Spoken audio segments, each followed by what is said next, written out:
All right, so it's great to see so many fun Discover faces here in the crowd. But before we start this year's Canyon Challenge, I'd like to open us in a word of prayer. So you bow your head and close your eyes.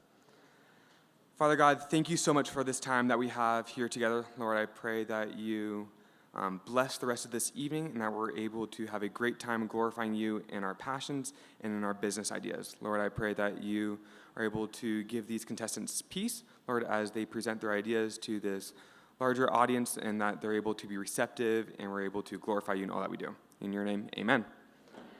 All right, I would like to now introduce Tim Kelly. He is the chairman of everything. Well, welcome, ladies and gentlemen. What an exciting time to be post-COVID and have us all back together once again celebrating entrepreneurship. Woo! Now, I've forgotten, we do this twice a year, and we used to do it once a year, and so I've completely lost count how many of these we've actually done, but I'm going to say this is our 16th annual, biannual, ongoing Canyon Challenge.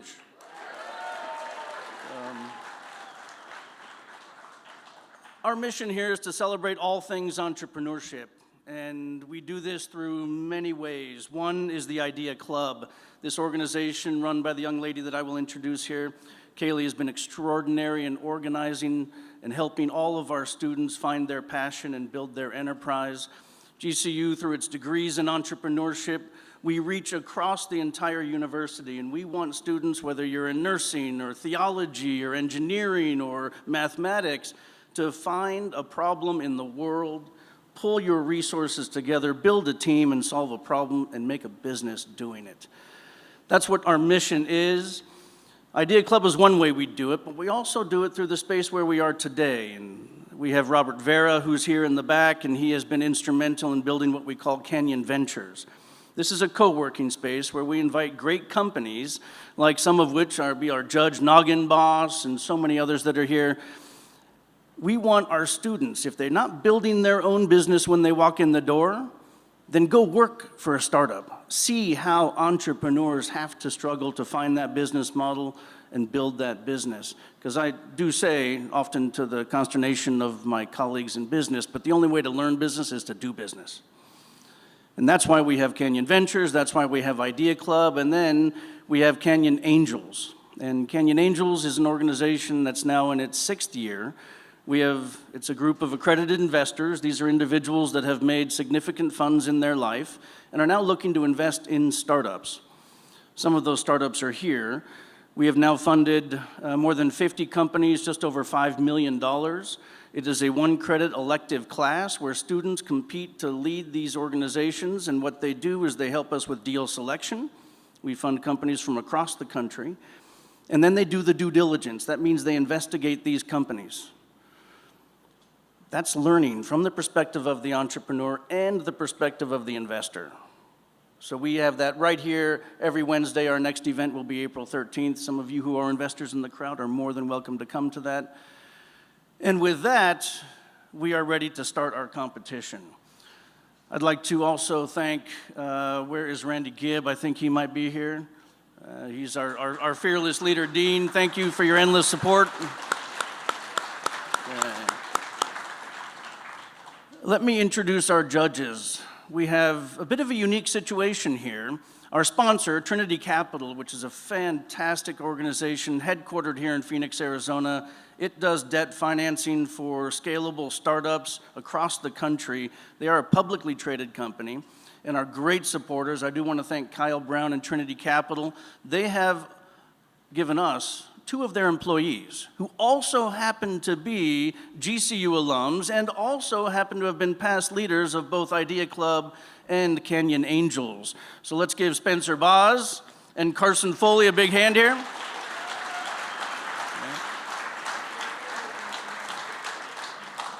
And then we have an alum also, Gabe Cooper, who is the founder of Noggin Boss, which is the fastest funded company by Shark Tank, right here in Canyon Ventures, making those big giant hats over there. In fact, I should have had one on when I was up here, Gabe. Yeah. With that, our Master of Ceremonies is Kaylee. She is our fearless leader of Idea Club. Let's give her a big hand and we'll get things started.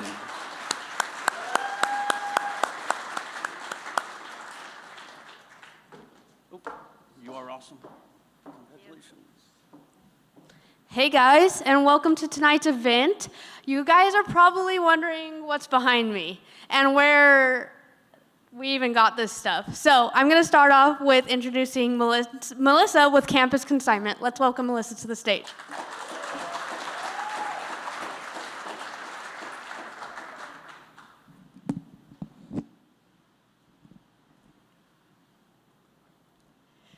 Hello, everyone, and good afternoon. I would like us to make a generous annual donation of $50,000 to universities across the nation. Now, let me show you how I can do this. It will not cost you anything but a vote for my company, Campus Consignment. My name is Melissa, and let's show you how we can do this. Now, university life is common for most Americans these days. I'm sure most of you in the crowd have experienced either the parent or student side of a college move-in. Discover students, you're almost there. But you pack up multiple college-specific items and these items receive a short lifespan due to the constant mobile nature of a university student.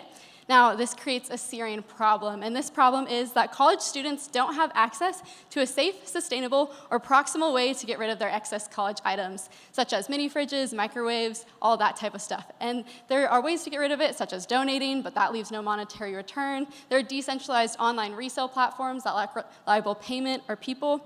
Finally, there's always a trash can, but this is never going to offer an environmental solution whatsoever.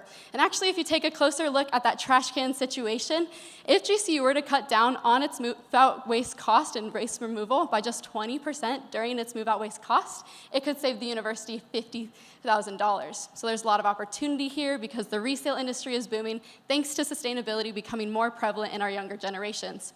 I wanted to take these two items and combine them with something that I am very passionate about, and that is an accessibility to a more sustainable college life. I would like to welcome you to Campus Consignment, the mobile app marketplace that enables students to buy and sell right on their own campus to their university peers. We offer students an excellent experience as they get to sign in with just their university-appointed EDU emails. This offers safety and accessibility as they interact with one another on the app, knowing that they're only going to see others who are right on their own university campus. Our users are set out to be the age of 17 to 24, and we are offering them two of humans' most important resources, time and money. And how we do this is one of nature's most powerful forces, friction of distance. Friction of distance is a geography term that says movement incurs some form of cost, and this cost is directly proportional to the distance traveled. In other words, the farther the something away is, the less likely we are to expend our resources to attain it. We are tapping into this potential by offering university students the least amount of friction of distance possible as they interact with other students who are right on their own university campus. Our impact doesn't just stop there. It continues on way farther. So we also offer parents a peace of mind as they drop off their most prized possessions. And additionally, we offer those universities the opportunity to cut down on waste cost. So how do we do business? Campus Consignment is a user-to-user marketplace, meaning that users are able to buy and sell among each other. So one user will list an item, and the other will be able to buy it. As the provided platform, we gain revenue by taking a 5% fee on all transactions. So let me paint you a picture of how this can generate up to $225,000 in revenue. So let's take the average amount spent of $1,200 on a new student move-in, right, on those mini fridges, couches, all that type of stuff.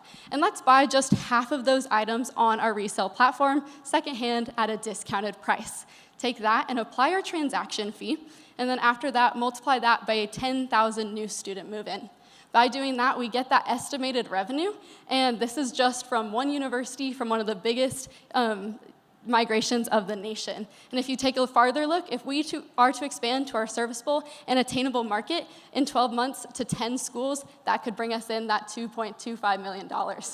Now, we're not quite there yet. We launched 10 days ago, and we already have 150, now 160 users who are currently buying and selling on our app. We currently have $2,600 in potential sales, meaning that if all those listings sell, that's how much, and that would bring in a potential revenue of $134. 15% of this is already earned by transactions happening. Again, we do have some competition out there. Now, Thrift House is a similar resale app that was started at MIT, and then also our main competitor is actually going to be Facebook groups that offer a similar buy, sell, trade experience. However, those are disorganized, decentralized, and not what we're going for. So there are others out there who are looking to provide the same experience, but none that cater directly to the university student. The goal at Campus Consignment is to put the power back in the hands of the student as we provide a simple and seamless way to transact on our own campus and also offer income opportunities for those students. I implore you guys to join Campus Consignment as we enter an endless student marketplace.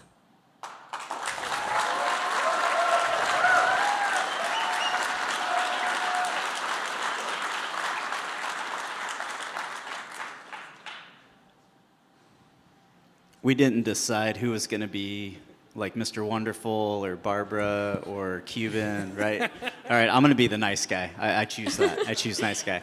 Melissa, nice job. Thank you. Couple of quick questions. Yeah. Explain again, I know we got to see a little bit of the app, but explain like how do returns happen? Is that something that's allowed? Is it there a rating of the actual students to each other as far as like who's a good seller, who's selling junk, that kind of thing? Yeah, so we do have a rating system. So actually we have a two-sided authentication for drop-off as well. So Gabe, you sell a Noggin Boss to me, I buy it for $80, not quite the retail price of $100 because it's resold. And so I'm going to pay through the app. Campus Consignment gets that transaction. We then are able to chat through the app as well, so it has that full functionality. We're able to chat, say, hey, okay, we're gonna meet up at Canyon Ventures to drop it off. What then happens is that you have a QR code that I must scan, and it verifies that I am the listing buyer and that it's the right item too. So it can't be scanned by anybody else, it doesn't work. So then that just makes sure that it's delivered. So then if anyone asks for a refund, so say I ask for a refund because you completely ghosted me, you're not giving me anything, and I say, hey, I need my money back, I'm able to cancel it before anyways and already receive the refund. Your item then already goes back up to be seen on the feed again, so you can continue selling it right after. And then so say we get together like we do get together, I see that it's not what I want, I'm still able to cancel that sale, and finally it marks it as delivered or not. So then what happens is we actually hold the money in the middle. So the money, the $80 plus the fees, will go to Campus Consignment in the middle. So once it's marked as delivered, that's when the payout happens directly to you. So we use Stripe, which is a payment processor, to handle all of that. So I'm not handling anybody's money. Great presentation. Thank you. Absolutely loved it. I appreciate that. You mentioned on your competition slide that you compete with another app and Facebook groups, but I think there's a third one that you really didn't target, and that's people talking to each other and Instagram DMs and posting it on Snapchat and posting it on places and just people swiping up and saying, hey, I'll just Venmo you $50 for this, like just drop it off. Yeah. How do you compete with that? What value prop are you giving people to not post it on their Instagram story? Yeah, plenty. One of the reasons that I started this actually was because all my friends would always be like, hey, story sell, I'm selling a million things. And then you like tap through it a million times. It puts that all in one central place. So you know that whenever you're going onto our app, you're going there to transact. So that's one really great thing. We offer that correct audience. And then B, we have that EDU email sign-in. It also matches with the correct university sign-in, so an ASU student wouldn't be able to sign into ours. And we have a full verification email that goes through as well to make sure that all happens. So additionally, that main thing is going to be actually, again, that audience part. And then additionally, I talked plenty about friction of distance. And finally, the verified transaction process that I talked about, at the end you also do leave a rating. So it's really common, especially here at GCU, for people to do thrifting type of sites, or thrifting like businesses. So with that, if they were able to sell on here, they wouldn't have to wait until doing like actual student markets. That's the whole point of our slogan. And then additionally, if you go through there, there's gonna be ratings, so then you can see like, oh, like if this person, like totally ghosted me, like I never got to talk to them, you can see all of those as well. So it's mainly just that provided platform, like for it's all to be central. And then lastly, also with our payment part, one thing that is like a big turnoff for most people, there's other resale apps that are also very big, like Depop or Curtsy, which is very, very similar. However, they have shipping cost, and it's anyone who's on there.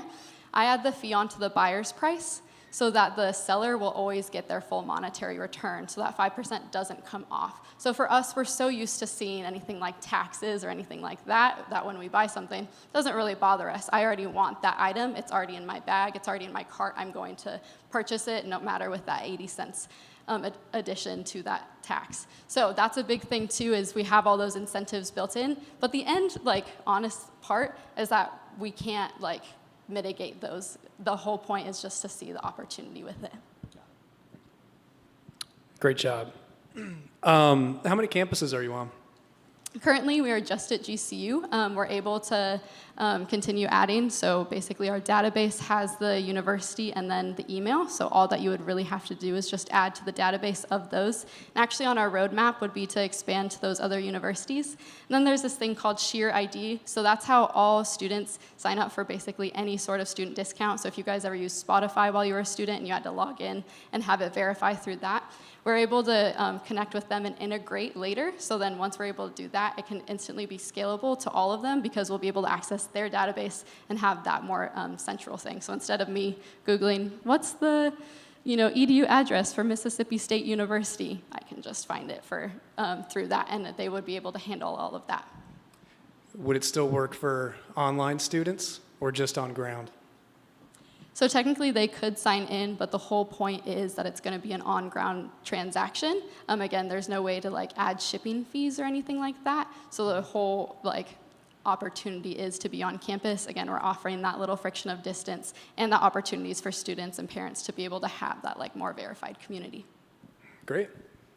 I got one more. Yes. I'm assuming it's kind of categorized by, you said electronics or clothing or furniture. Mm-hmm. Are you guys using any of those analytics and possibly monetizing yourself if you see that, hey, fridges are a hot commodity, you're going to go and source those items yourself in that community, or is this strictly a student-to-student, or can you share that yet? Great question, actually. So to go off of that one, also a big question that gets brought up kind of with that is also summers. So it's like, we're not teachers, obviously. Like, our business doesn't need to stop right at the end of school.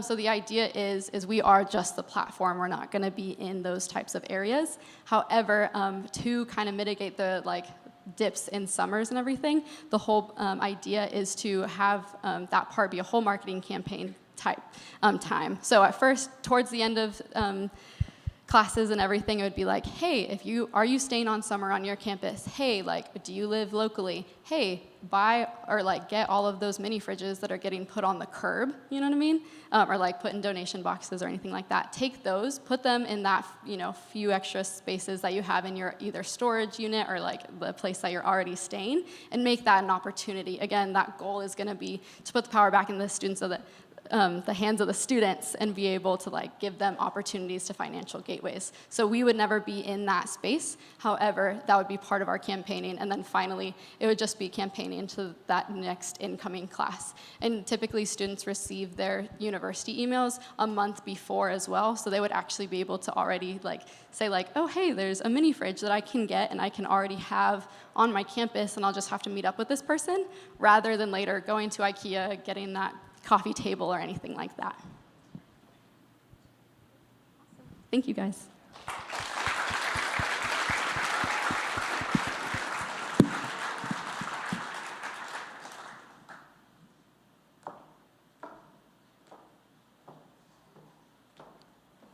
Thank you, Melissa, for that wonderful presentation. Next, we have Chamberlain with Fixie. I'm sure all of us here have broke our phones at some point, and we don't really know where to go get them fixed, or Apple cost just as much as a phone to fix it. Well, Fixie has solved that problem for us, so let's welcome Chamberlain to the stage.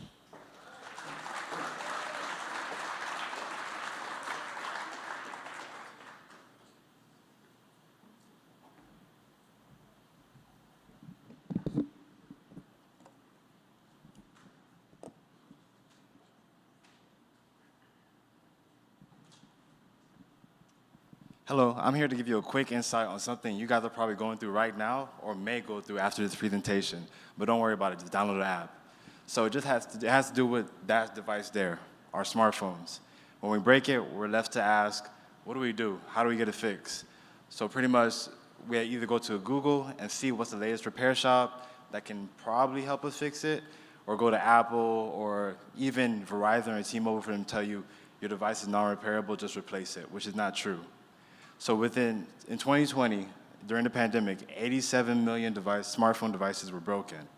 However, in 2019 between 2018, 97 million devices were broken and needed repair. So that's why I was blessed with the idea of Fixie. So Fixie is like Uber Eats for technological repairs. My name is Chambers St. Jean. I'm the founder and CEO of Fixie Technologies, and I have over 10 plus years fixing smartphones, laptops, computers, and even networking instruction computer labs. So I guess you could call me an expert at what I do. Now, Fixie is the first online marketplace that lets users book electronic repairs with local repair shops. So what that means is that Fixie is a double-sided marketplace, a B2B and B2C. So Fixie helps repair shops become available and visible to the user, to the customers like you guys who need a repair and who don't know where to go. So Fixie allows you to do that on an app and to just download it and to make it easier. There are over 6 million technicians out there. However, 2/3 of them knows how to fix everything from smartphone, laptops, computers. Even myself, I know how to do all of this. But only 9,500 of them know how to repair every device, or either are not on the platform or you can't find them on Google or anything. So with Fixie eliminates that, and what makes that harder is from our competitors. So our competitors are Google and third-party marketplaces.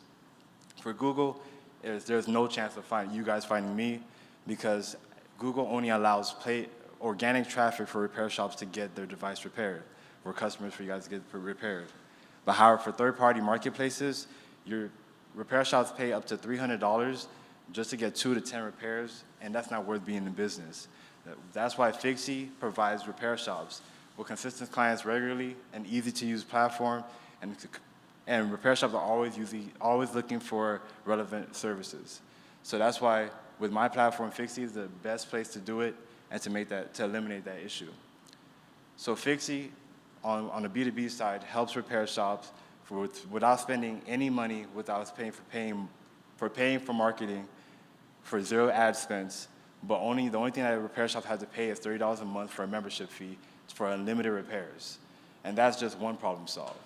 Now, how does it help you guys? It helps you guys by pretty much, instead of doing 3 hours of research on trying to figure out what repair shop is good, or going to 15 miles away to an Apple store, all you have to do is download the app, register, find the repair shop in your area, look the reviews, and then book it and pay on the app. So literally the last thing you have to do is just drop it off or get it picked up for you. That's another service Fixie offers. So Fixie makes that easy makes the process easier for you instead of having to go do your research for yourself. Now, for users, Fixie takes $12.29 from each repairs, no matter on the platform. But on top of that, we provide you an extended warranty. So if a repair shop provides you a 60-day warranty, Fixie adds an additional 30-day warranty, so that's 90 days. So pretty much Fixie helps you guys without even worrying about how much the cost would be. You just know that a repair shop will always help you and they're certified. Now, right now, since we're relaunching next week, Fixie goal by the end of the year is to get 100,000 downloads. And if a third of them gets that download, our growth is about to be 460,000. So pretty much by the end of the year from now, we'll be able to be profitable, and we haven't spent as much things to do. So now let's fix it.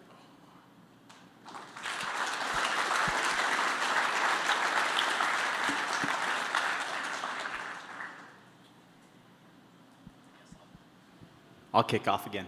Nice job. Obviously, in this space, the customer sometimes might not be as tech savvy as we all assume, right, even to navigate an app or download the app. Have you forecasted, what do you see as being kind of your average cost of acquisition of the education piece of your customer in order to get them to understand Fixie and why they should use it? Right. So with Fixie, you can either download the app or you go on the website. So say that you break your device and you can't access it on your phone, you can just go on the website, book it there, and once the repair shop repairs your device, you can finish the process on the app. So once the app is on your phone, necessarily we don't have to spend much on marketing because we're just pushing notifications to you. And on top of that, if you share, you'll have a specific code you can share to your friends and you get reward points from it.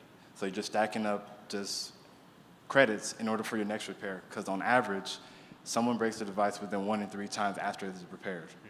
So that's on the back end of it. How do you educate them on the front end? You know, again, like, how do you find the education piece for them to even know that you exist to start?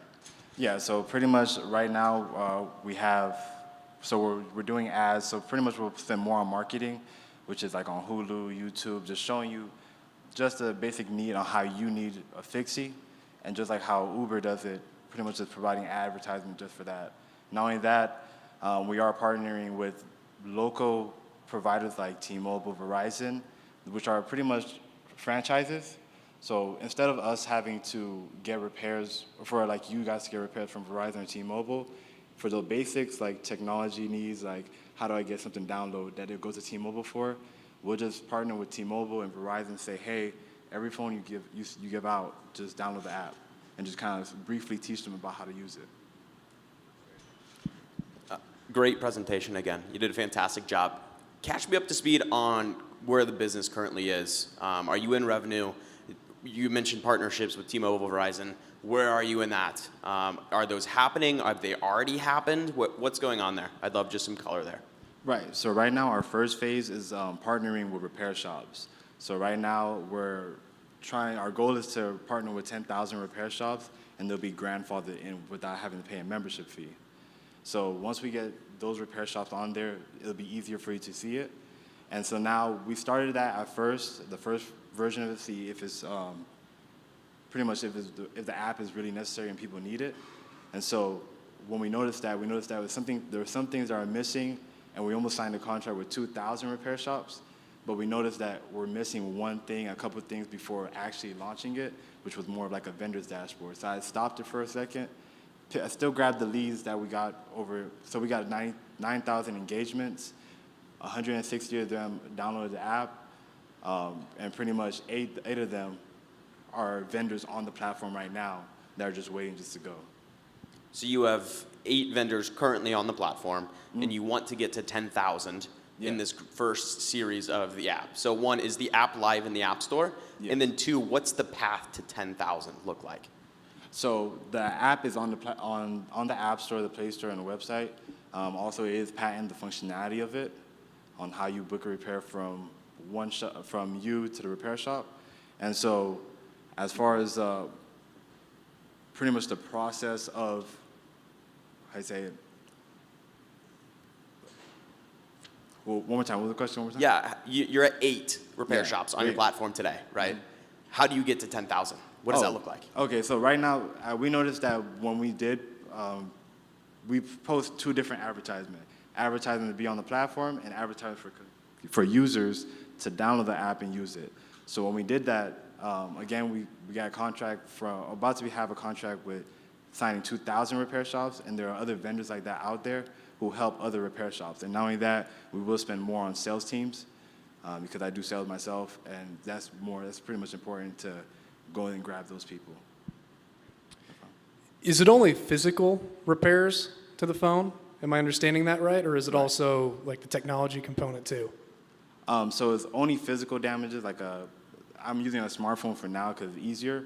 So like a screen, battery, those physical damages, and that's when those partners like T-Mobile, Verizon will come in for those basic software needs, and then that's when we tell them, hey, we'll just push leads to you guys, and all you have to do, as for like a partnership, is to just download the app and teach them how to use it real quick.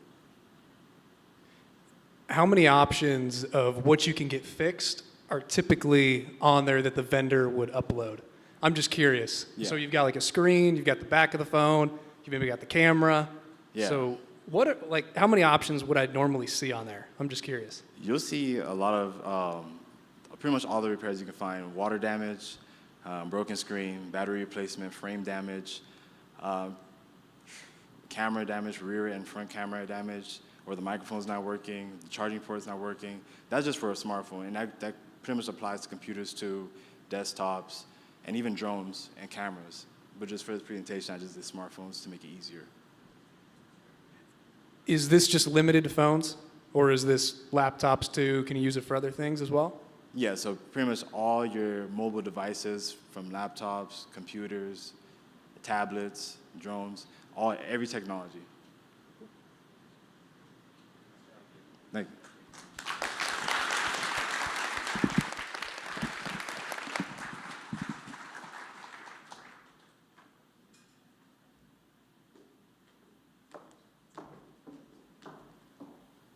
Great job, Chamberlain. I know I'll probably use that when I break my phone. I drop it in the swimming pool all the time. So, yeah.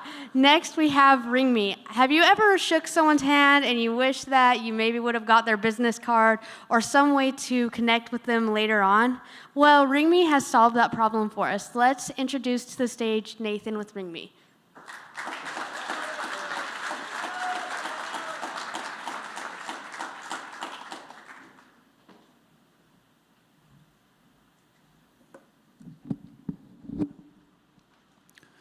There is an outdated industry out there worth $1.2 billion in 2017 alone. That industry is the business card industry. There are 27 million business cards printed each day, with an average of just under 10 billion business cards printed each and every year. But the problem with these 10 billion business cards that are being printed is no matter how much you spend, you're going to have to restock, and that cost adds up over time. You see, when you buy a pack of business cards, you have a numerical value, a limited amount of uses before you run on empty and have to restock. But the time from running on empty and having to restock could be missed opportunity. Imagine not being able to connect to that CEO, engineer, programmer, or business professional because you ran out of business cards.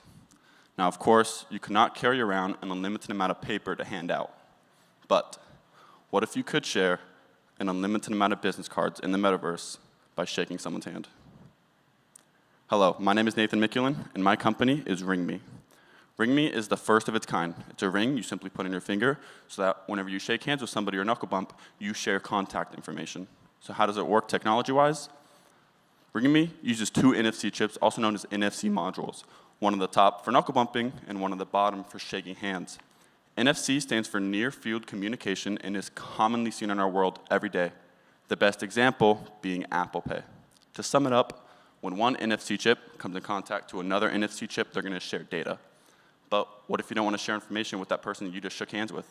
Well, that's why there is a consensual process that takes place in between the shaking of the hands and the actual connecting to ensure both sides mutually want to agree. No more awkward rejections or throwing away paper business cards you never wanted. So let's say you go to a networking event and you shake hands with somebody that also has the ring. Using NFC technology, because your rings touch, it's going to create a timestamp in an app that you download with Ring Me, and then from there, you accept or reject. So let's look at an example. Let's say you went to a networking event. The first person you shook hands with was Joe Smo. Now, I don't know about you guys, but I would swipe left on this person, and the next person would pop up. But what if the next person that popped up was somebody you did want to connect with? What if that person was Gabe Cooper? So Gabe Cooper, let's say theoretically you had a ring, I had a ring, we knuckle bumped, we had a conversation. This would pop up on yours, but with my face, my name, in the same time. If we both swipe right on each other, it gives any information that we want to put on the app when we download. Phone number, email, Noggin Boss website, Noggin Boss business location, any information that we put on that app when we download, that's what's going to show for the other person. So I know you guys are all probably thinking, so everyone has to have a ring for this to work? That's going to be hard to market. Well, no. Although ring-to-ring is the best primary way to connect, ring-to-phone is also a possibility. So as long as the other person has their phone, which they most likely do, all they have to do is touch my ring to their phone on their NFC reader, and it shares a virtual business card. So let's look at competitors. So Popple. Popple is an NFC chip that you put on the back of your phone so that whenever you're networking and you want to share a business card, you tap your phone to theirs and it gives them a URL link. They're amazing because it's all in the metaverse, unlimited amount of shares. There's no more paper. It's all unlimited. There's no more 9 million trees that are cut down each year for these papers that are being made into business cards. But what RingMe has that Popple doesn't have is there's no awkward rejections. If I were to meet that Joe Schmo on Popple, I would have to do one of two things. Either awkwardly reject him, or I would have to give in and give him my phone number, email, and information that I don't want him to have. Another thing with RingMe is it's natural. I'm already shaking hands or knuckle bumping people on every greeting and departure, so there's no time it takes to go out of my way, which is also why it's faster. With Popple, I actually have to break conversation to go and ask for their information. So let's look at the marketing, production, and sales sides of things. So marketing. RingMe would actually sell B2B, and the reason this is, business to business, the reason this is because companies are paying monthly and annual fees to give their employees business cards to create opportunity and revenue for that company. But what if they only had to buy one business card per employee? So that's why we would be selling B2B rather than B2C and trying to find a target market for each person. Another thing is production. So the total production, I can get into this later, more information, but the total production is 50 cents, and we would sell it for $30 with a large profit margin. And with typical B2B business, the more units you buy, the cheaper it's going to be. So, judges, please help me eliminate the 10 billion business cards that are being printed each and every year, and vote for RingMe.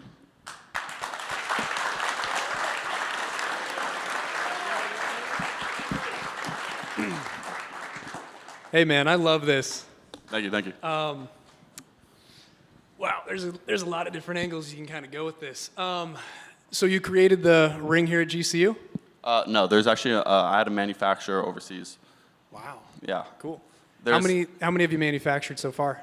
We actually haven't had any sales. I was, for the past month, I've been doing a lot of R&D, research and development. Right. What's up? Is that the ring? Yeah. Can we check it out? Yeah, oh, also, sorry about that.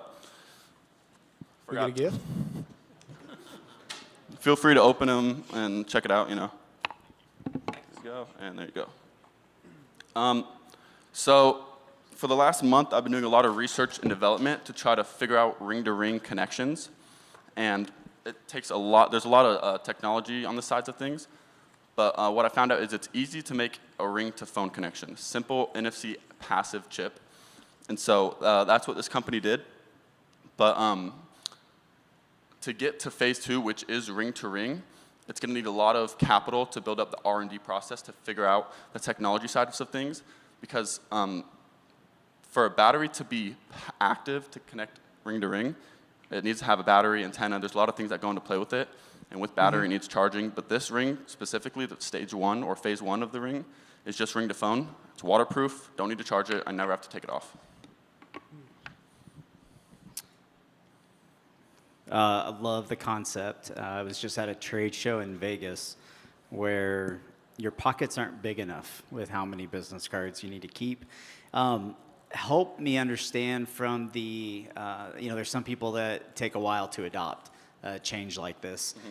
With COVID, one of the things I did notice at the convention was there was color codes on a pin based on like, hey, I'm okay if you knuckle bump, or if you shake, or hey, I don't touch at all. So there is a segment of people that still don't want to touch. Yeah. But as far as like the education on the ring itself, how many different like SKUs do you have to accommodate like ring sizes? Guys, girls. Yeah, so there's 5 sizes: extra small, small, medium, large, and extra large. But depending on the B2B business, they would probably order more than they need the business. So that they also, when they have new employees that come in, they can give them and for size purposes. But that would all be taken care of during the sales sides of things. And from walk me through just kind of the user experience. Obviously, they tap it, they get their information. Yeah. Someone like myself might not be great with names, and so having the physical like reminder of like, oh yeah, I take a little note on there. What's kind of the process to help that consumer not lose that functionality of, man, I just added their contact, I have no idea where to find them. Yeah, so on something that was really important was at first it was just for phase 2, this is when you do shake hands and it pops up on the app, it was just name and time. But people are visual. Like you said, you have to jot it down, oh, this person. So we wanted to put, when you download the app, you actually set up your profile and you make sure that you put a picture up there for a visual, because 90% of us are all visual learners. We're going to see something and remember that. So that's the process for like remembering people. Is that what you were kind of asking? Cool. So again, love the presentation. Thank you. Love the product. I like the shininess of it. Walk me through a little bit of, you mentioned Popple, and that's the first competition that came to my mind, right? The little thing in the back of the phone. When, if I'm at a big networking event, let's say we're all here, we're all networking, and, 8 people have the ring. It's super early, not a lot of people actually are using it. Yeah. If not many people have the ring, you're still directly competing with Popple because you still have to ask the person to pull out their phone. Exactly. So what is the competitive advantage in that situation until you get mass adoption? And then as a follow-up, what is your plan to get mass adoption in the business world? Yeah, so 2 questions. I'll start with number 1. In the business setting, we're kind of using the fear of missing out. If 8 people, like you said, have the ring and they're shaking with it, they're gonna be like, oh, what's that? You're gonna stand out because Popple, you tap, that makes you stand out, but a ring that you have to tap your phone, that makes you stand out. So it creates a fear of missing out to try to create an incentive. And then part 2 to that, you said how to expand, globalize. So we want to start with production, a lot of pop-ups, and we want to get a formula, right? A cookie cut, copy paste, start in Phoenix. And I actually live in Sacramento, so once we get the copy paste, cookie cut formula in Phoenix, I want to do it to Sacramento, and then just globalize and expand from there. Got it. And then just the last thing, security. I mean, that's got to be massive for you, right? Yeah. These chips are incredibly easy to hack, especially in close proximity. How are you preventing someone from coming around with a device and just taking everybody's information? Exactly. Like, how are you preventing that from happening? Yeah, that's a good question. That's something that we would 100% have to R&D, and that's why it's so important for phase 1 to get off the ground, because phase 1 is going to build a capital for research and development for that phase 2. And like, there's so many features that like security blockage. Another feature that we're thinking about is if it's a battery, it needs a source of energy, right? But heat can be a source of energy. So if there's a way where we can R&D body temperature to conduct as heat to be battery, there's a lot of research and development, and that's why phase 1 is super important to get off the ground. I don't know if this is a new thing. I've just been seeing this recently. There's people wearing like 4 rings on their hands, right? Probably a good time to start a ring company. So, I don't know. I feel like if you make this a pretty flashy color, it's nice and shiny, you're going to cause some pretty sweet attention. I think people would like it. Yeah. Yeah, your packaging is really nice. Again, walk me through the numbers on manufacturing. You said, is it a volume play? What's kind of your minimums from the factory? What kind of supply chain issues do you forecast? Are you seeing the factories available? Obviously, there's still that little issue going on across that side of the world. So Yeah, so for manufacturing, the only thing we're actually getting now after changing this is the chips. So if we just get bulk chips, which are 10 cents per chip on average, and let's say 10 cents per chip, just for example, and then each ring needs 2 chips. So 1 on top, 1 on bottom, that's 30 cents. And then here in America, we will actually silicone mold it. It's not going to be the bulky, uncomfortable glass that this is. It's going to be silicone molding. And so that's going to be $1 for 5 rings, which cuts into 20 cents per. And so the only problem with overseas manufacturing is the chip itself. But America makes chips. So if worst case, we do lose a little bit of production price just to get them locally, that will have to be a discussion worth having. How'd you come up with this idea originally? But then also, I'd love to learn what the story's been like with COVID, you doing stuff in China with the manufacturing company, how you kind of were resilient, able to, get to today. So I got the idea with, I saw a Popple ad, and I was like, whoa, that's so cool. What is this technology? So I started doing research on NFC technology, and I was like, that's cool, but you still have to break the conversation and pull your phone out. So I was like, is the technology strong enough to where it could be in a watch? So I tried that out at first, and it didn't work. And then I was like, what if it was a ring? Because everyone shakes hands predominantly with the right hand. So if there was a way to put it on a ring, you don't have to ask. It's just you go around networking. And our target market is business, but it could be for social media influencers. It's limitless. Thank you.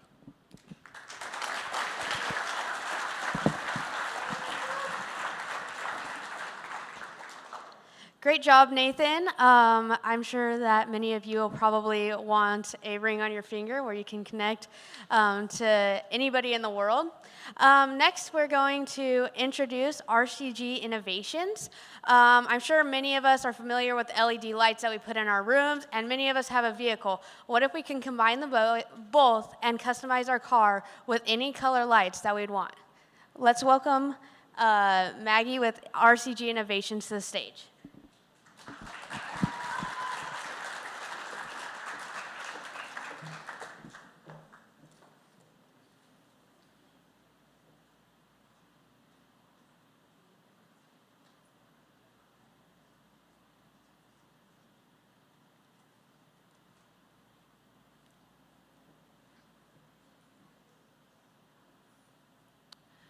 RCG Innovation sees an opportunity in the marketplace. Currently, owners are spending tens of thousands of dollars to customize their vehicle. Now, what if there was a way we could provide custom lighting? Here at RCG Innovations, we provide custom lighting. My name is Maggie, this is my partner Ricky, and we are RCG Innovations. So the opportunity that we are saving people from having to travel out of states for their custom lights. We are affordable and 100% modified and make a custom set package to your specific vehicle. So let me show you how it works. You start off by downloading our app, and we have a proprietary methodology with our lights that we finally install. So if you want to look on the presentation or down here, you can see that the first one that we select is Kaleidoscope. Now, the second one that I select is Fireworks, which is the one that's currently playing. Now, no matter what I select on the bottom of the home screen, the lights will continue to play until you tell it to stop. These are our 40 different settings that you can choose from, and the last one that I select is Dreammaker. And as I said before, it's 100% fully customizable, so you can change the speed, the color, how fast it goes, whatever you would like. So our process is super easy. We design a light for you, then we build it, and then finally we install it. So what makes us unique? We have a silicone molding over the lights that not only gives it a sleeker and cleaner look, but it also protects it from water and heat damage. We also have a silicone liquid glue around the seals of the light to protect it even more. So, the current market that we're trying to reach is car enthusiast trucks in the off-roading community. We recently sat down with Razor, and we have a letter of intent going on with them with negotiation phase, and they want to order 1,000 lights from us. So, with the Canyon Challenge money, we will use that to help with inventory, and with the help of electrical engineers here on campus, we will be able to provide and reach the goal of 1,000 lights in 10 months. So we do have some competition. We have Luna LEDs, Marquise HIDs, and Raw Driving. Luna LEDs and Marquise HIDs are located within the same state. However, at RCG Innovations, we have the competitive advantage of having a proprietary methodology. We're affordable, we're custom and unique, and we are in multiple markets, and we have an app set to your specific lights. So, as far as revenues, last year from June to December, we did $3,500 in revenue, and since the start of the year, we've done $1,500. We plan to do at minimum $13,500 by the end of this year. So, as far as our profit margins, as you can see from 2020 to 2021, it was really low. And the reason for this is we offered something called homie hookup deals, where we offered our lights at a massive discount to get the product out. Now, we are discontinuing that and only offering professor discounts. So, if you're a professor and you want lights, come see us after. So, 2021 to 2023, on the serious note, our profit margins are going to go up, and it'll look a little bit something like this. From 2021, we're looking at 15%, which was honestly a little bit of a stretch, probably less than that. But we're ending the year at 40% with our profit margins and 55% by next 2023, and the Razor deal alone is looking at 50 to 60%. So come light it up with us at RCG Innovations.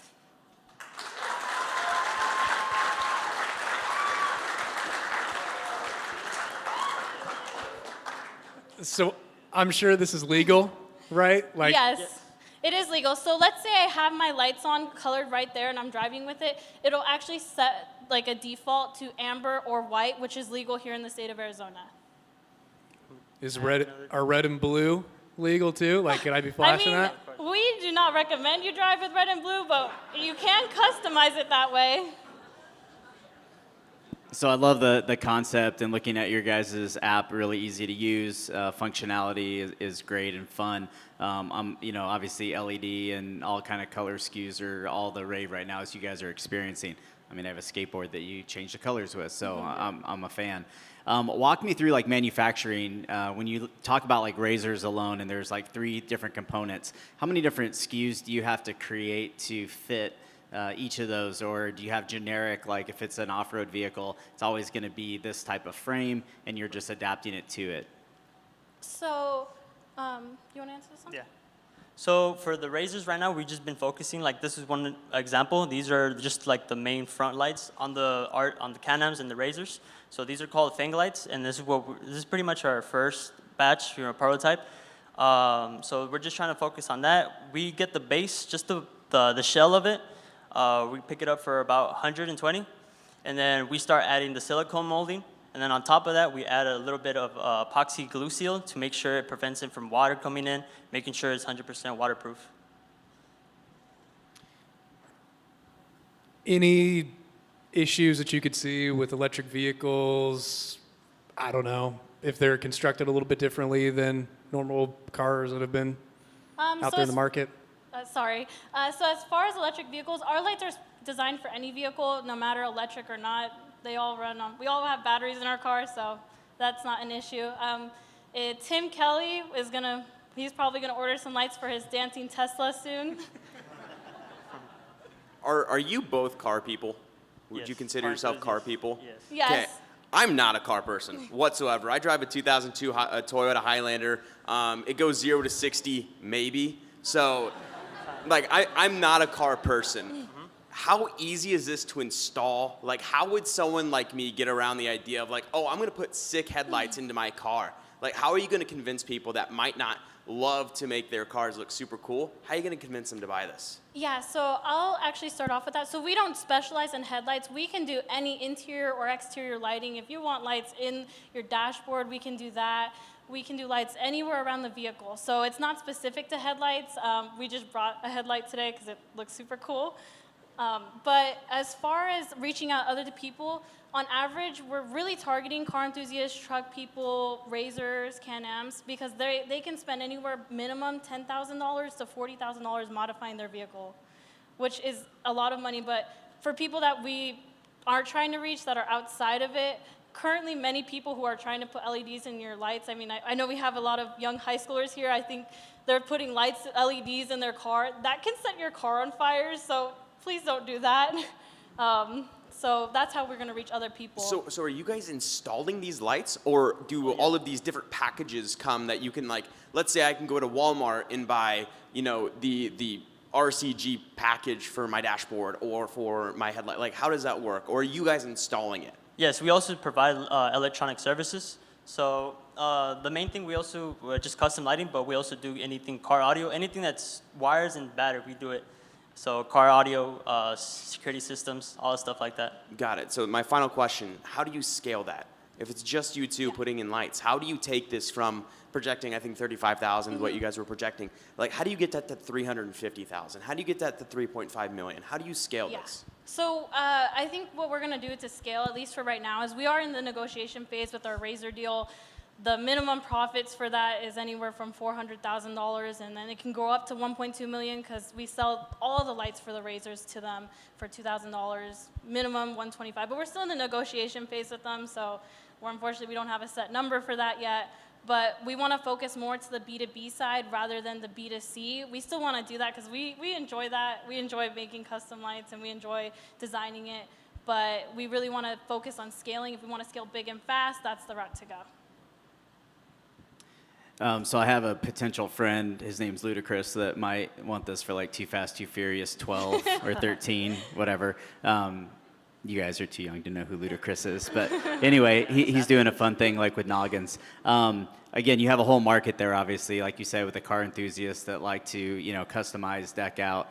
You talked to the B2B, so your model outside of like the Can-Ams where you guys are customizing specifically for that, you're looking for kind of those car clubs, those other areas to become that supplier for those different, professionals in those industries to then, so you guys are just selling directly to them?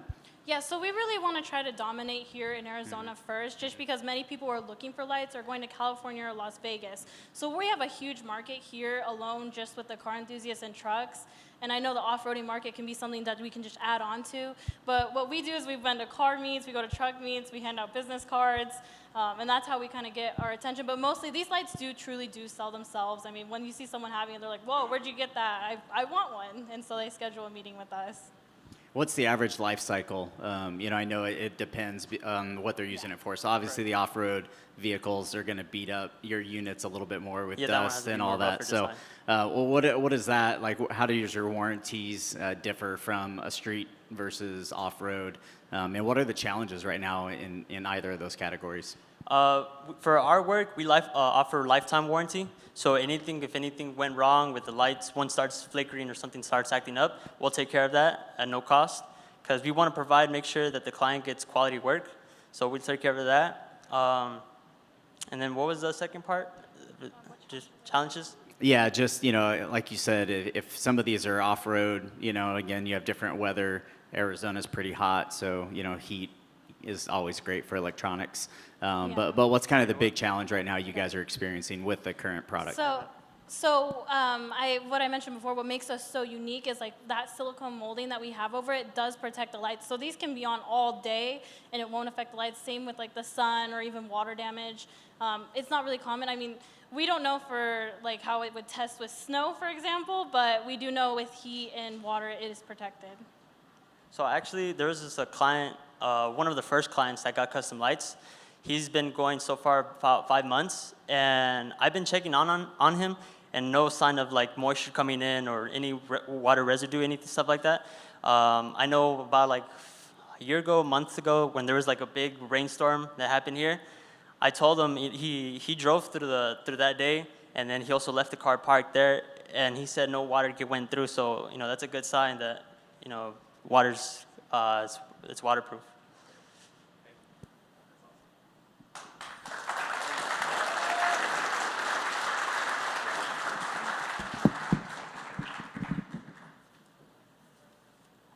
Thank you, guys. I'm excited to see Tim's dancing Tesla with some custom lights.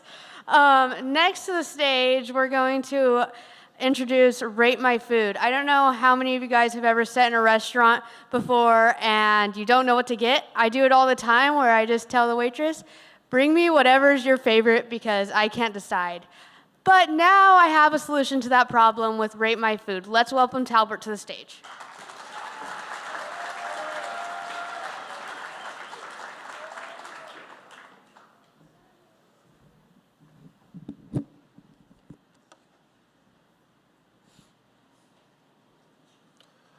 The world has been divided for way too long. And let me prove it to you right now. Robert, what is your favorite chicken sandwich? Popeyes, of course. Popeyes? Tim, what is your favorite chicken sandwich? The two big heads, Popeyes and Chick-fil-A. We go there for the taste of the food, right? We don't choose restaurants for the experience alone. We choose it for their food. Who has the best? But we can't even rate food items. Until now. I introduce to you Rate My Food. Food choices rank based on other people's opinions and reviews from restaurants organized all on one platform. Now I know what everyone's initially thinking. How is this different from Yelp? Yelp is the enemy. They hold the restaurants hostage over bad reviews. We go to Yelp to see where not to go. Our platform, we are the hero. Fury, Rate My Food. We are integrated with the restaurants with our QR code technology. Not only do we help the restaurants? We help you know where and what to eat. It's a simple search, compare, rate. And how do we get those ratings? With our interactive virtual menu. Now, we solve a lot of other problems, but now we're solving a problem for the restaurants too. The mom and pop have no effective way to organically compete with larger restaurants. We introduce the interactive menu that empowers restaurants to leverage their food items over their competitors, while also giving confidence to their customers. The confidence. And Kaylee just mentioned it. I'm pretty sure you guys have all been in a restaurant. What is the best thing on the menu? You ask the waiter, and she's like, you can get this. It's probably the most expensive, right? No more, no more. And for the restaurants, we track all the data, and we show that, right? And so they can see metric points. They can see what food item is doing well and at what time. Our business model is really simple. We limit the menu items that they can put on the platform, but they can create the free interactive menu. Our most popular is the $30 a month, which is unlimited menu items. It's also integrated with their website and Google reviews. You also can access and send users gifts and coupons for retargeting. There's 15 million restaurants worldwide, 1 million in America, and 2,900 in Phoenix. If we get everyone on the $30 premium plan for a year, that's $1 million. And we've already done this. And we have great, people love it. We go into the restaurants, I tell them about it, and they're like, why hasn't anyone thought of this already, right? And so Q1, we got 4 restaurants. Q2, we're moving into 12 Phoenix restaurants. And that's recognized revenue about $5,040. And we're projected for Q3 to Q4 to be in 50 Phoenix restaurants, which is projected about 20,000. So our competitors, Pop Menu and Yelp, we beat them on cost. We are an open platform. We are integrated with the restaurant, rank searches, food reviews, and a retargeting platform. Now, it's time to change the world. Because in reality, it's always been about the food. So everyone, take out your phone right now. Everyone, take out your phone right now. And I want you to scan this menu. And I brought Wonderful Tacos, which is a local mom and pop shop. And he's gonna be serving us tacos after this pitch. And you guys are gonna eat, and you guys are gonna rate. Thank you.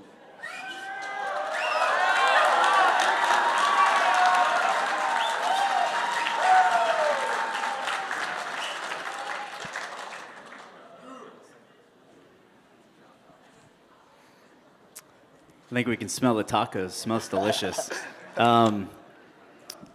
Concept is super fun. Love the angle that you're getting to outside of like a Yelp. Again, for the mom and pops to kind of have, some more visibility out there. Cybersecurity has to be a challenge for, somebody that, again, you're protecting data. What things have you put in place, and how do you scale, with the users to make sure that you're protecting, all that valuable information that you're collecting? And so right now, we don't want people to go on our platform. I'm pretty sure everyone looked at it right now. If you try to rate something, it's gonna prompt you to continue with Google. So we're integrated with Google. Everyone trusts Google. So we're gonna have Google or Facebook, and that's the only way you can create an account. You don't have to go through, because we want the rating experience to be seamless in the dining experience, right? Everyone has the Google account already connected. So that's security done, seamless done, everything done, right? So, yeah. Love the presentation. Thank you. You're a great sales guy. I love it. No, but like in all seriousness, Yelp's the way they make the most of their money, right, is not by a restaurant listing. It's the ads that are inside of the feed within the app, right? Yeah. That's where their bread and butter is and how Yelp makes most of its money. Are you going to do something similar, or is your business model, because like $1 million is awesome, but again, it goes like, how do you scale? How do you continue to drive revenue from these restaurants within, the city that you're in? Yeah. Are you going down the avenue of, integrating ads into some sort of social feed, or is it simply just going to be a menu kind of application? So what I'm trying to do is like expand features, right? So I'm pretty sure we've been on Spotify, right? We don't listen to music on all the artists. We listen to music on individual songs, right? And what they do is they create playlists for those individual songs, and usually they automatically put artists in there, and that's where everyone goes to, is those playlists that are already generated. We want to take the restaurants and kind of put them in food playlists. So like right when the user is on the platform just scrolling through, let's say one of the playlists is the best chicken tacos or late night dinner or something like that, right? And so we'll create those playlists, and that's kind of like, we're still trying to be really creative on how we generate the revenue, right? So that's still, we can always introduce features. We can always go to the ads, but I would rather not to, basically. And to follow that up, how are you thinking about geography? Phoenix is massive, right? Yep. It takes probably, I don't know, 30, 40 minutes from rush hour traffic to get from one side to the other. Yep. How are you integrating geography into this idea of kind of a playlist of food to eat within like a certain area? Are you thinking about that? Well, I mean, yeah, so you just, the phone will already know like where you're at, so it's gonna be like in your area, what radius that you want, right? And so you can change that radius however you want, if is that what you're asking? Yeah, so. Yeah. Power's good. Quick question on the app. So like for this example here with, you said wonderful tacos. Yes, I like wonderful it. tacos, yes. Yes, it's beautiful. Do the rankings go in order of how the restaurant places them in their menu, or does it rank kind of based on most popular to least popular? Yeah, so right now we're doing it ranked based on likes. And so they can create their own categories and their own menu. We do want to integrate more like, oh, these are the top picks in the last 24 hours or something like that. But yeah, it is ranked by what the reviews are at. By likes? Yeah. Okay, perfect. Sometimes people will go on to Yelp or different companies on Google and make fake reviews. Yeah. How do you plan on that not happening, I guess, with this app? And so we would probably use, with everyone connected with the phone, everyone in a phone has I think it's called the IEF number, and so that's kind of how we'll try to constrict it, right? And so there's also, you would have to create another Google account if you want to bot it, but we're going to put security measures in place once we get the funding backing into, that when those problems do arise, I guess, yeah. I love having pictures of the food. Exactly. I gotta say, it's pretty annoying when you look at a menu and it's just a bunch of words. Right, exactly. I gotta fake like I'm going to the bathroom, but really I'm walking around looking at everybody else's food. Yeah. Oh, what does she have over there? Yeah. Exactly. Do you have a spicy feature, like, because that's another thing you ask a waitress, like, hey, is this spicy? It's totally, like that answer doesn't work ever, anywhere. Is there any like allergies or any unique things that people that might be really specifically wanting from your app that I think could be valuable, whether it's a specific diet or, type of food or preference that could be a searchable feature? Yeah. And since we've proven the concept, every restaurant has an admin console, and soon we're gonna get really nitpicky and detailed on how restaurants can express the food. They can add every single ingredient. I went on the Chick-fil-A website, and they have that all done, right? And so now we're empowering the restaurants to do that, right? Calories, fats, is it spicy, is it not? Does it have nuts, does it not, right? And so that's gonna be also there listed on, because there's so many possibilities that we can do when they click that food item. What are these triangles that I'm seeing on here? They're like yellow triangles. Yeah, that's like the upvote. Like that's like the star, but it's like ours, right? TripAdvisor uses circles. Yelp uses stars with a box in it. We just like a triangle. Cool. There you go. Good job.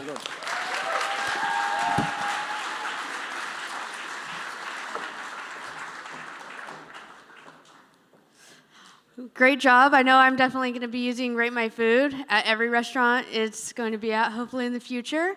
Right now, the judges have a lot of hard decisions to make, so they are going to go that way and make a decision. While we wait, we're going to watch the fastest Shark Tank deal in history. And then after the judges come back and they tell us who won, I would love for you guys all to go look at the other businesses who pitched to compete to get to the Canyon Challenge, to look at their different products. But for now, let's put on the Shark Tank. Next up is a unique way to show your team spirit.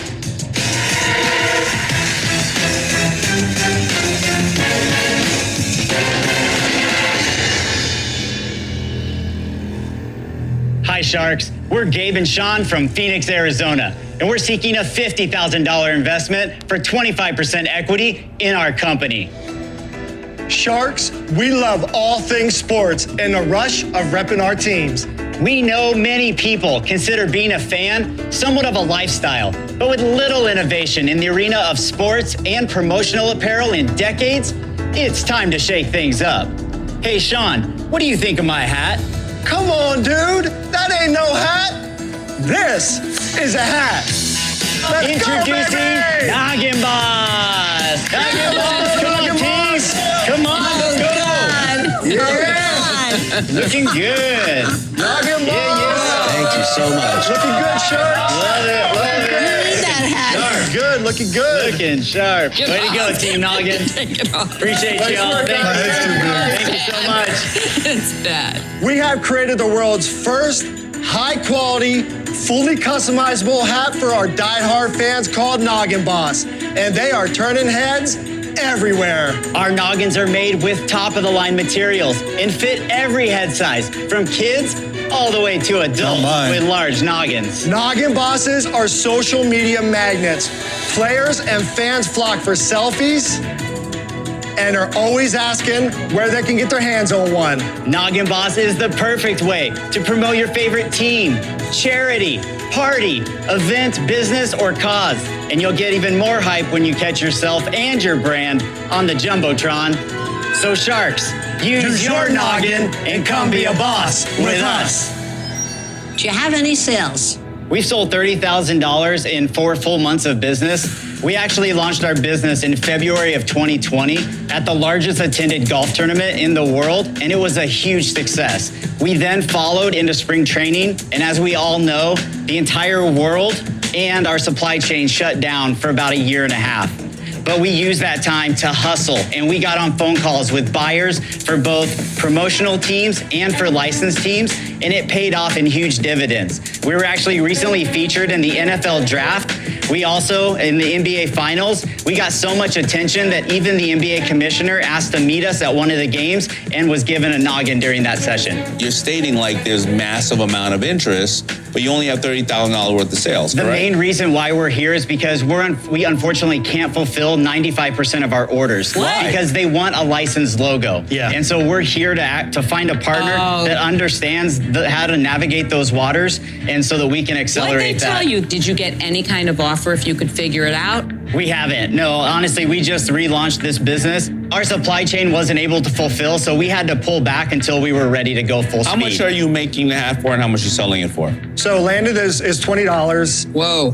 and we're retailing it for $65. Wow. $65, whoa. We've actually sold the hats at events for over $100, and we've had some charities actually auction them off for over $1,000. So how did you come up with this idea? So the idea was born when my daughter and I entered a best dressed golfers competition, and I wore a large hat that everybody loved. And when I got home, we made a few prototypes and tried it out at a few events, and the response was so positive that we knew we just had to do this. Now, did you approach any owners such as Mark because they can sell in their own arenas? Have you approached anybody yet like that? We haven't been able to get through to those individuals, but again, at the NBA Finals, our exposure was unreal. I actually snuck in over 40 of these noggins into the finals. How would you sneak 40 of these anywhere? That's what was amazing. I had 2 giant trash bags. My wife didn't believe that it was going to happen, and we got them in. You got in with trash bags? With trash bags. They were in all the lower bowls. In which city? In Phoenix. In Phoenix. I see security as tight as a whistle. Wow. So you need a shark to open doors for you. That's why you're here, because you're not asking for a lot of money. We wanted to show that we are here to do a deal, and we wanted to come in fair. We did not want to put you guys off with all these grandeurs that these could be the sales. We can't tell you when we wear these hats and when we see people wear them, you're giving away 1 million smiles. And the amount of people that walk up to you and they want to take their picture with you, it unites people like no other. You guys have the manufacturing logistics nailed down? We do. We're actually able to scale. And one of the things that we pivoted during this whole season was to figure out local. production, which was very hard. But we now have the proprietary equipment. But are you making these in the USA or are you making them Because you just said you got some expensive equipment. That's the confusing part. Yes. Or is that for the embroidery? Embroidery. So we do customization here locally. Oh, all right. Okay, so what does it cost just for the hat without the embroidery? Around $12. Okay, just for the hat. Yes. Oh, okay. And so, Do you have a patent on this? you know, we've trademarked and trade named everything that we can. But you don't have a patent, right? Well, it's probably not patentable. Yeah, it's not patentable. I know, There's no way. I know, but I mean, the concern becomes if another company says, let's turn on that switch because they already have Yeah, the of course, license. but they're only going to turn on the switch if they're already big, right? And there's a market there. One of our biggest advantages we feel is that we have speed to market. Yeah. And we're already here. We're ready to go. We've seen the proof of concept go. Because this is probably a sub-license of a person who already has the For licenses. hats. Yeah, for hats. Yeah. Yeah, so what he's saying is you could go to somebody who already has an MBA license for hats and just sub-license it really easily. And that's why we're here. We genuinely want somebody that understands that space, that can help us navigate those deals, because you really only get one shot. I'll give you $50,000 for 30%. Bingo! And you know what? If you do that deal with Damon, I'll get you into the Mavs, the hangers, what we call it, where we sell merchandise. So you can put Mavs on there and we'll bring 10 in or whatever, see if they sell. And I'll make it easy for you. This isn't something for me, so I'm out, but I think he gave you a great offer. I'll give you $50,000 for 30%. Just take it right now. Yeah, Wait, let me make an offer. Wait. Be careful. Wait, I'd like to make an offer, guys. Are you down or what? Are you decisive? Hey guys, You gonna over do it, here, yes I've or been no? trying to talk. Over here, please. Yes or Give no? us the opportunity to see the other offers. We only get I one would, shot. but in I'd here. rather you know what you're gonna get right now. Let's just do it. Why? Wait a sec, Damon. Why can't they hear other offers? They can hear other offers, but Well, why? let Barbara Why? speak. Let me speak. Damon, you got a deal. Good. There you go. All right. There you go. Let's go. All right. Thank you. Thank you. I'm sorry. Thank you so much. Congratulations, guys. We love you guys. Thank you. I love it. Thank you. so Bye, much. guys. Congrats. Thank you. Good job, guys. Come on, baby. Yes. Let's go. All right. Shark Tank. Boss, baby. That was incredible. We know that Damon understands the challenges and understands the contacts to get us in the places that we need to be. So we're excited for those doors just to get knocked wide open. And we're excited for the world to get their hands on Noggin Boss. I love those guys. Those guys are great. I love this thing. I think it's very cool. I think do we'll too. sell a ton of these. We will sell a bunch. Now we'll have to deal with people complaining. Take the hat off. I Can't see anything.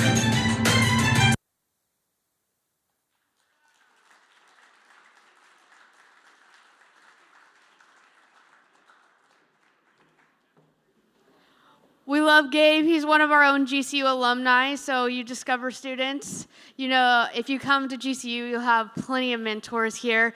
But while we wait for the rest of our judges, feel free to go get tacos. They are free. You don't have to pay for them. I'm sure you are hungry, so enjoy those, and we'll announce the winner soon.